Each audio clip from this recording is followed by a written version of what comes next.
Is free market medicine in your future? Will doctors go galt and leave the system? Our healthcare is on life support, and we're doing surgery. Next, take it away, Joe.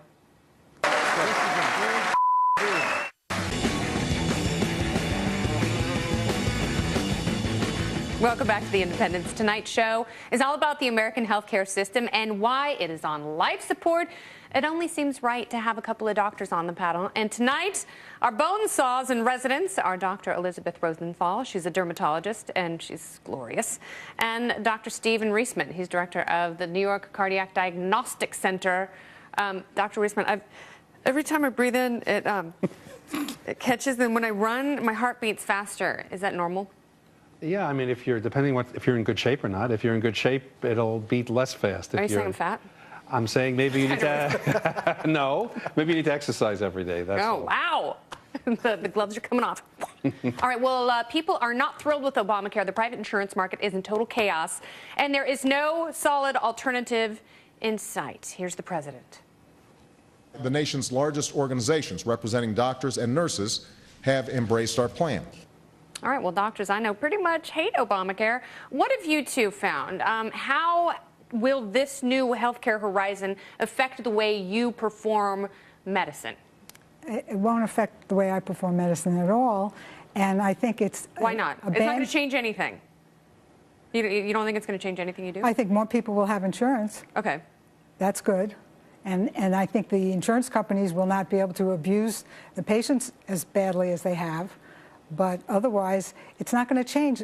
The basic system isn't changing. We're depending still on private health insurance, and we still are going to have millions of people who are uninsured and underinsured. There's going to be fewer uninsured, but there's going to be more underinsured because the insurance that's offered is very skimpy. Sounds like a bad system.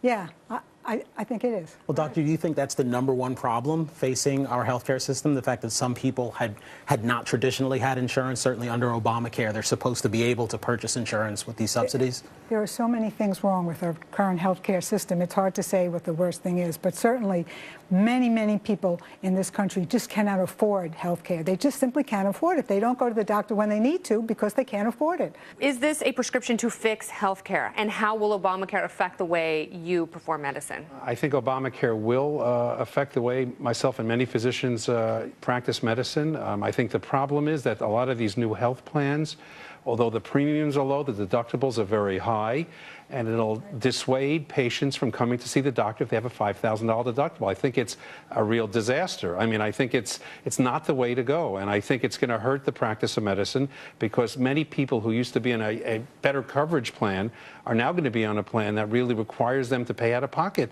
before insurance covers them, and a lot of them don't even realize what's deductible, what is coinsurance, what's copay, and how all these changes are going to affect their going to the doctor. So I think it's a big problem. It sounds like bureaucracy. We're going to switch gears just a little bit. The question still remains, what is the role of government in healthcare, and is that totally necessary? Here again is the president. If you have health insurance, the reform we're proposing will provide you with more security and more stability. It will keep government out of healthcare decisions, giving you the option to keep your insurance if you're happy with it.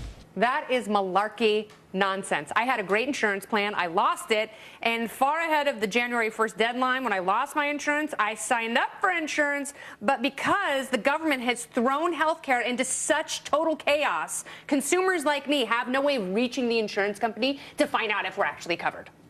My son had exactly the same problem as you. He had insurance, and he lost it from Obamacare, and now he had a lot of trouble. All three of my sons had a lot of trouble signing up. Yeah, we don't even know. Insurance. So what role, I mean, the government has obviously screwed up the system that maybe it was broken, but at least it was working, and now we have no idea. Well, first of all, most of the people that this happened to, it's a small percentage of the total population. I agree with Dr. Reisman that Obamacare is not solving the problem, but I don't think it's because of the government. To me, we have to get rid of the private health insurance industry, which makes profit the main purpose, and the only way you can make profit with health insurance is to not deliver care, to avoid sick people, and to only cover healthy people. But that's not the problem that we actually see. What we actually see, a number of studies have indicated that we actually are over caring for people, that there's about a third of all of the spending in the healthcare industry is actually going to procedures that don't make people any healthier. We've also seen that there isn't necessarily a clear correlation between having health insurance per se and actually being healthy, as strange as that might sound. In which case, if we're talking about prices and we're talking about access to care, then mandating that people have insurance or simply trying to get private insurance providers out of the system doesn't actually seem like a solution to the problem that both of you have raised, that it's still way too expensive to see a doctor. And I'd agree with you, but I don't know that we solved that problem. And cheap insurance has made it far more expensive. Insurance is a whole extra layer of expense that we don't need. To go along with this thought, I believe there is truly a medical industrial complex in this country. It used to be the military industrial complex. Right. We have pharmaceutical companies. Look at all the commercials and all the money that they're spending and making. Look at the hospitals, how much they're charging for a Q-tip. Look at the insurance companies that are taking 20% of every dollar out of the healthcare system. So doctors are getting hosed as much as consumers. Doctors are getting hosed as much, and doctors are in the middle. They have a new... Well, then it does affect you, because Obamacare isn't fixing any of that. I mean, so when I ask you if Obamacare is affecting the way you do medicine, absolutely it is. I believe it is. All right, okay, we have more to get to. Next, if there's a balance to be had between the government and healthcare, there's an even trickier one when it comes to reproduction, birth control, and the business of preventing and making babies in the age of Obamacare. That's next.